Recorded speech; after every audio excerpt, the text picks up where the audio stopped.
avec nous notre invitée Mariam Touré.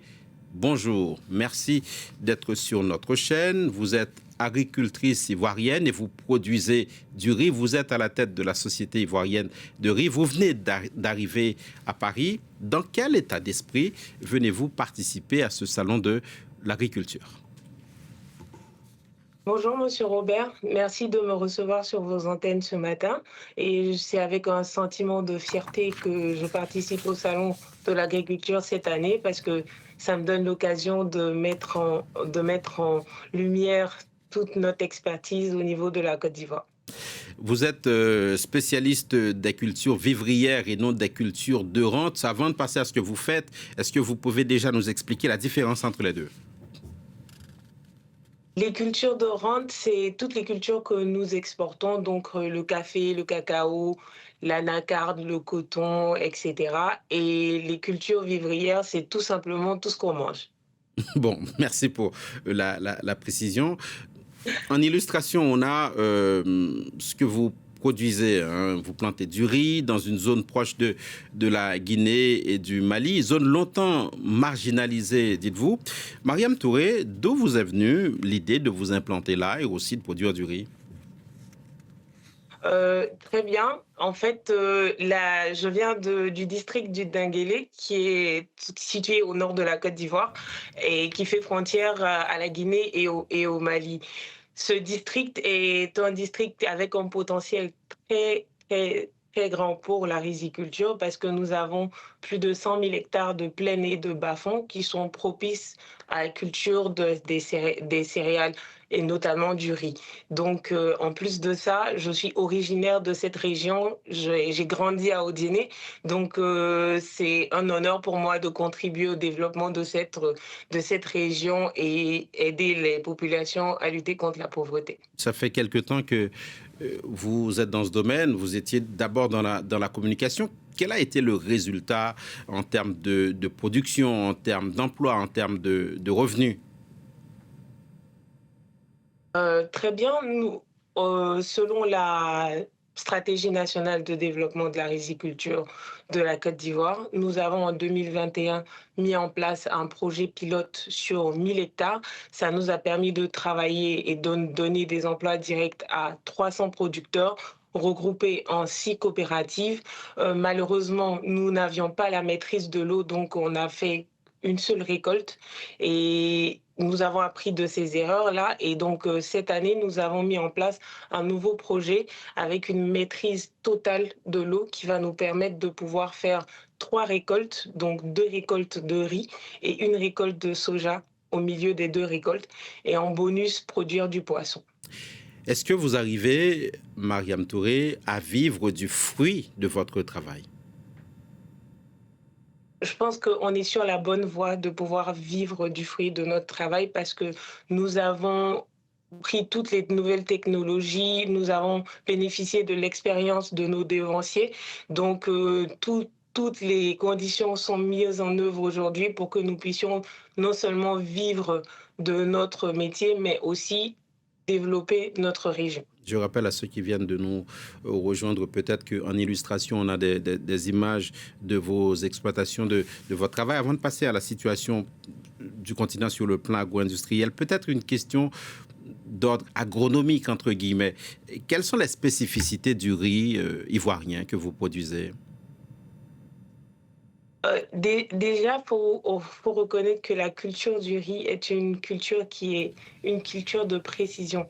Le riz que nous produisons en Côte d'Ivoire est un riz qui répond aux besoins des consommateurs ivoiriens. Donc, nous avons du riz de bonne qualité. Nous produisons les semences sur place. Donc, nous avons un grand centre de recherche agronome en Côte d'Ivoire qui nous produit les semences sur place. Donc nous avons du riz qui est produit, qui est naturel, qui est frais et qui répond aux besoins Mhm. de la population. Plus largement maintenant, Mariam Touré, au-delà de la Côte d'Ivoire, comment est-ce que vous décririez, en quelques mots, le secteur de l'agro-industrie sur le continent, en dehors évidemment des idées reçues? Je dirais que le secteur de l'agro-industrie en Afrique, plus particulièrement en Côte d'Ivoire, quand on parle de riziculture, surtout, je dirais que le secteur est en construction. Parce que c'est vrai que nous avons de grandes avancées, mais nous avons aussi beaucoup, beaucoup de défis et de challenges à relever. En Afrique de l'Ouest, le riz est l'élément de base de presque toutes les populations. Et déjà, au Sénégal, le Sénégalais lambda consomme 70 kilogrammes de riz par an. En Côte d'Ivoire, c'est 80 kilogrammes de riz par an.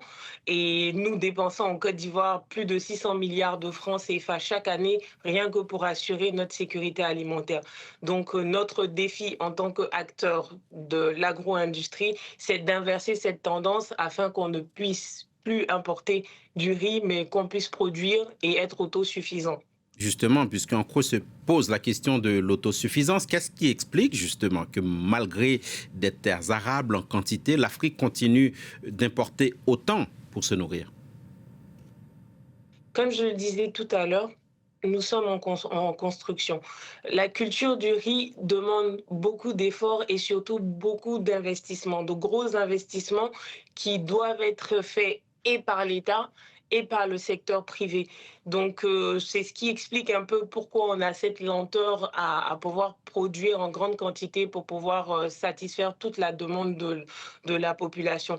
Le plus grand défi et ce qui demande le plus d'investissement, c'est l'irrigation et l'aménagement des parcelles. En matière de riz, on parle de maîtrise d'eau parce que le riz n'est pas une plante aquatique, mais elle a besoin de beaucoup d'eau. Et elle a besoin de beaucoup d'eau à une période spécifique. Donc, c'est pour ça que nous parlons de maîtrise d'eau en termes Mhm. de riziculture. Et les investissements sont lourds pour pouvoir faire la maîtrise de l'eau. Il faut construire des barrages, il faut aménager les parcelles et il faut mettre des systèmes d'irrigation qui sont aussi des systèmes qui respectent l'environnement. Donc, c'est tout ce processus qui fait que c'est un peu lent. Et pour assurer la sécurité alimentaire, on est obligé d'importer en attendant qu'on puisse mettre tout ça en œuvre pour pouvoir produire en quantité suffisante. Dernière question, Mariam Touré, que vous inspirent les mouvements de protestation en Europe des agriculteurs, que vous inspire leur situation? Est-ce que vous vous sentez concerné par leur sort? Je profite de l'occasion que vous me donnez sur cette antenne pour vraiment apporter ma compassion aux agriculteurs français. C'est très compliqué. C'est très compliqué à vivre en tant qu'agriculteur. Nous savons tous que lorsqu'il y a un petit problème, ce n'est pas seulement l'agriculteur qui est concerné, mais c'est toute une famille, toute une communauté derrière. Donc nous espérons vraiment.